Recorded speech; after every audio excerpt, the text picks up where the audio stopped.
Welcome back to Living in the Word, and today we are looking at the story of Joseph and his dreams. Let's begin. Genesis 37 verses 1 to 11. Now Jacob dwelt in the land where his father was a stranger, in the land of Canaan. This is the history of Jacob. Joseph, being 17 years old, was feeding the flock with his brothers. And the lad was with the sons of Bilhah and the sons of Zilpah, his father's wives. And Joseph brought a bad report to them to his father. Now Israel loved Joseph more than all his children, because he was the son of his old age. Also he made him a tunic of many colours. But when his brothers saw that their father loved him more than all his brothers, they hated him and could not speak peaceably to him. Now Joseph had a dream, and he told it to his brothers, and they hated him even more. So he said to them, "Please, hear this dream which I have dreamed. There we were, binding sheaves in the field. Then behold, my sheaf arose, and also stood upright. And indeed your sheaves stood all around and bowed down to my sheaf." And his brothers said to him, "Shall you indeed reign over us? Or shall you indeed have dominion over us?" So they hated him even more for his dreams and for his words. Then he dreamed still another dream, and told it to his brothers, and said, "Look, I have dreamed another dream, and this time the sun, the moon, and the stars, the 11 stars bowed down to me." So he told it to his father and his brothers, and his father rebuked him and said to him, "What is this dream that you have dreamed? Shall your mother and I and your brothers indeed come to bow down to the earth before you?" And his brothers envied him, but his father kept the matter in mind. So Joseph was out with some of his brothers, Dan, Naphtali, Asher, and Gad, and that's obviously Bilhah and Zilpah's sons. And his brothers obviously do something wrong, and Joseph decides to dob on them, to tell on them. Now, Joseph is also Jacob's favorite, and this is because he's the firstborn of his true love, Rachel. Jacob makes a colourful coat for Joseph, and that causes his brothers to hate him even more. Now, Joseph has two dreams. The first is that Joseph's brothers' sheaves bowed down to his.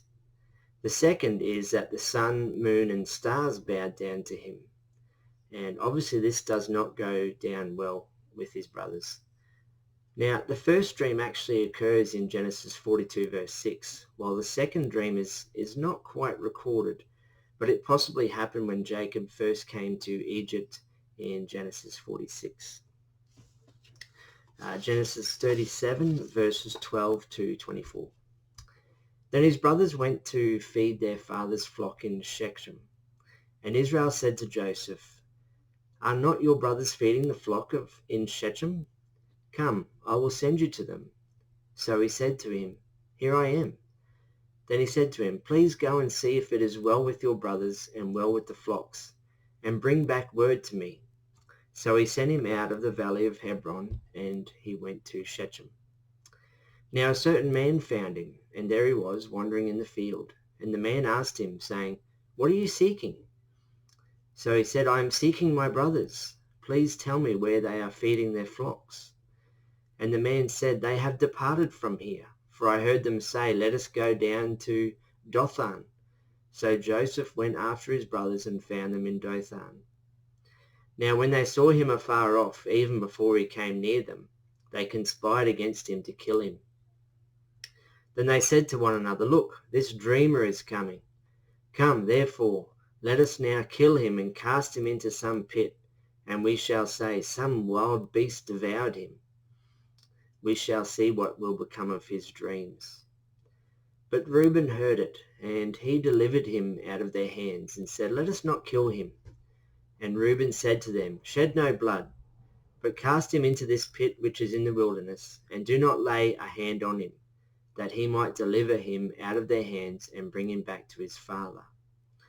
So it came to pass, when Joseph had come to his brothers, that they stripped Joseph of his tunic, the tunic of many colours that was on him. Then they took him and cast him into a pit, and the pit was empty, there was no water in it. Joseph's brothers plot to kill him, but Reuben refuses to allow them to. Instead, his idea is to throw them in a cistern so that he can secretly return him to his father. Reuben's motives seem sincere, as later on in Genesis 42, verse 22, he regrets his failure to save Joseph. Genesis 37, verses 25 to 36. And they sat down to eat a meal. When they lifted their eyes and looked, and there was a company of Ishmaelites coming from Gilead with their camels, bearing spices, balm, and myrrh, on their way to carry them down to Egypt. So Judah said to his brothers, "What profit is there if we kill our brother and conceal his blood? Come and let us sell him to the Ishmaelites, and let not our hand be upon him, for he is our brother and our flesh." And his brothers listened. Then Midianite traders passed by. So the brothers pulled Joseph up and lifted him out of the pit and sold him to the Ishmaelites for 20 shekels of silver. And they took Joseph to Egypt. Then Reuben returned to the pit, and indeed Joseph was not in the pit, and he tore his clothes. And he returned to his brothers and said, "The lad is no more, and I, where shall I go?" So they took Joseph's tunic, killed a kid of the goats, and dipped the tunic in the blood. Then they sent the tunic of many colours, and they brought it to their father and said, "We have found this. Do you know whether it is your son's tunic or not?" And he recognized it and said, "It is my son's tunic. A wild beast has devoured him. Without doubt, Joseph is torn to pieces." Then Jacob tore his clothes, put sackcloth on his waist, and mourned for his son many days. And all his sons and all his daughters arose to comfort him, but he refused to be comforted. And he said, "For I shall go down into the grave to my son in mourning." Thus his father wept for him. Now the Midianites had sold him in Egypt to Potiphar, an officer of Pharaoh and captain of the guard. Now it is not clear whether it was the Ishmaelites or Midianites who picked up Joseph and sold him to Egypt. But regardless, a group of merchants bought Joseph and sold him to Potiphar, and that was Judah's idea. Well, thanks for watching. Stay tuned for the next video, and God bless.